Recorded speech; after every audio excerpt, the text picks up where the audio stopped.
Hey everyone, today we're explaining everything we know about the 20th anniversary celebration for Digimon Frontier, and we're here to talk about what could possibly still be announced based on past anniversaries like the Tamers 20th anniversary. We tend to get an April announcement and then more content in the summer, including new story content, and then in the winter, a new premium Digivice, fingers crossed. So in case you didn't already feel old, Digimon Frontier is somehow 20 years old here in 2022, the series originally debuting in Japan on April 7th, 2002. This was of course the last season of the original run of Digimon, starting with Adventure, then 02, then Tamers, and then Frontier. It was a return to Adventure 99 in that they revisited the Lost in a Strange World premise, but it was also a huge departure in that the Digimon were the kids themselves in a very Power Rangers, Super Sentai kind of way. This is probably the most divisive element of Frontier 20 years later, but as a kid I really loved the season and the character designs. It also had the best English theme song by a mile. One day I'll talk more about Frontier in depth, but if you want a nice video recapping the series, definitely check out Billiam's Frontier retrospective. It's great stuff, a pretty timeless video here on YouTube. But on to the 20th anniversary. What do we know is coming, and then what could possibly be coming in the second half of the year? First off, and definitely most relevant to my audience, 6 new DIM cards are coming to the Digivice V Vital Bracelet based off of Digimon Frontier. It's super exciting. We had 2 of these teased during Digimon Con, but in a surprise turn of events, all 6 protagonists of Frontier have DIM cards based off of them. The Digivice V and its DIM cards are still not sold outside of Japan besides Premium Bandai, which doesn't ship everywhere on Earth, so if you're trying to figure out the best way to get your hands on them, I personally recommend ZENIN TCG for your Vital Bracelet needs. More on that in a bit, but for now, let's keep going. A new line of physical merchandise is also coming to Shibuya's Parko Place. It's this kind of nerdy plaza in Tokyo. It's the same building where the Shibuya Pokemon Center is located. Last time I was there in 2019, they also had a Capcom Street Fighter store and a Digimon Adventure pop-up store. It sounds like that Adventure pop-up will be converted into the Frontier pop-up, where you'll be able to buy a few cool items I should have up on screen right now, like this Frontier logo keychain, the individual character keychains, badges, and a few more fun items. Nothing mind-blowing, but it honestly reminds me a lot of where we were last year with the Digimon Tamers anniversary. The first wave of announcements were mainly merchandise based, and then later on things kind of popped off in some really cool ways. So what do I mean by that? Well, while nothing is confirmed, and this is entirely speculative, there's a chance we could see some kind of Frontier story content later this year, specifically at Digifest on Odaiba Day, as well as a reissue or a new model toy of the Digimon Frontier Digivice, the Detector. Let's look to the past as we head towards the future. These milestone anniversaries tend to bring some story content with them. The 15th anniversary of Digimon Adventure issued in the start of Digimon Tri. The 20th Adventure anniversary brought Digimon Last Evolution Kizuna into existence. In 2021, with the Tamers 20th anniversary, things weren't nearly as grand, but the story of Tamers was continued when Toei collaborated with Tamers' original head writer Chiaki Konaka, who wrote a script for a story continuation that took place after the events of the original show. Konaka's script wasn't adapted into a new anime film or series or even a short, but was instead read and performed live like a play at Digifest 2021. Now, the fan reception to that story and the direction Konaka took with his Tamers continuation is a whole other topic we won't be getting into in this video. You can definitely learn more about that online pretty easily if you're curious, but the point is Frontier's 20th could get the Tamers 20th treatment, with the series' original writers possibly having the opportunity to put something together for Digifest 2022, that Japanese fan event that happens in the summer. As for what the story continuation could be, there are a few possibilities. There's a lot of kind of loose threads with Frontier that could be revisited or expanded upon, but before I tell you that, let's circle back to the Digimon DIM cards and ZENIN TCG, who are sponsoring this video. ZENIN TCG is truly a one-stop shop for Digimon fans across the world, specializing in things like the Digimon card game, plushies and figurines, and of course the DIM cards and Vital Bracelet products. Their goal is to provide the best online shopping experience for anyone looking to buy Digimon products, and honestly, I think they are succeeding. You often hear the term for fans by fans, and ZENIN TCG truly embodies that. They really love Digimon, which makes the whole thing even better. To commemorate the 20th anniversary of Digimon Frontier, up on their online shop, you can get those Frontier DIM cards, the EX3 Digimon Frontier Spirit Flame set, which includes cards containing the evolution routes of Agunimon, Kazemon, and Kumamon, and the DIM card set EX3 Digimon Frontier Spirit, which includes the DIM cards containing the evolution routes of Lobomon, Beetlemon, and Loemon. You can also expect future Digimon merch to be available through ZENIN TCG, so even if the Vital Bracelet isn't really your thing, ZENIN TCG is a great resource to know about for international Digimon fans. If you do get anything from ZENIN TCG, or you have in the past, tweet me at the Digino with pics of what you bought. I want to see your collection. And links to ZENIN TCG are going to be in the description of this video. Thanks so much for the support. Now back to the Frontier discussions. Okay, so if Frontier is getting new story content, what could it be? Well, the new Tamer story that was performed last summer was actually an expanded on version of a short audio drama that released with a Blu-ray of Digimon Tamers, and that may be our best clue. With the 2019 release of the Digimon Frontier Blu-ray, there was the inclusion of a short audio/radio drama, Digimon Frontier Special Drama CD, A Train Named Hope. This story could be expanded, polished up a bit, and performed live at Digifest. If we were really lucky, it could even be released outside of Digifest in other languages. Now, there's no real precedent for the Digimon audio dramas being translated outside of Japan, but with how popular podcasts are and the subgenre of fictional story-based podcasts, I think the Digimon audio dramas actually make more sense to release than ever.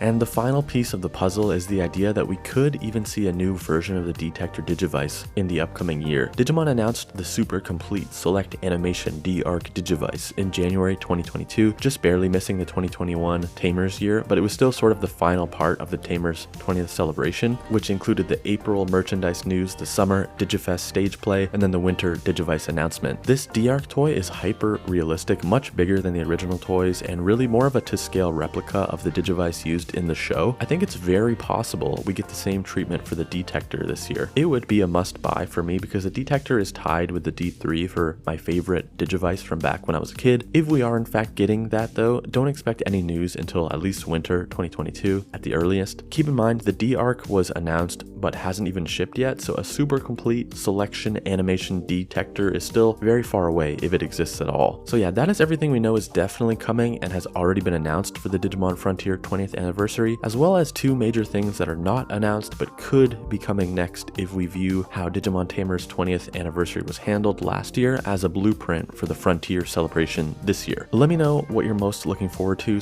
/ most interested in seeing out of Frontier. Subscribe if you haven't already so you don't miss any updates or major news. Ghost Game is back next week. That's the newest Digimon season, so look forward to episode reviews returning on this channel next Sunday. Thank you again, ZENIN TCG, for sponsoring the video. I know I'm going to be using ZENIN TCG to at least get the set that includes the Lobomon Dim card, if not all 6, the entire collection. Thanks so much for watching. Have a great week, and I'll see you in the next video.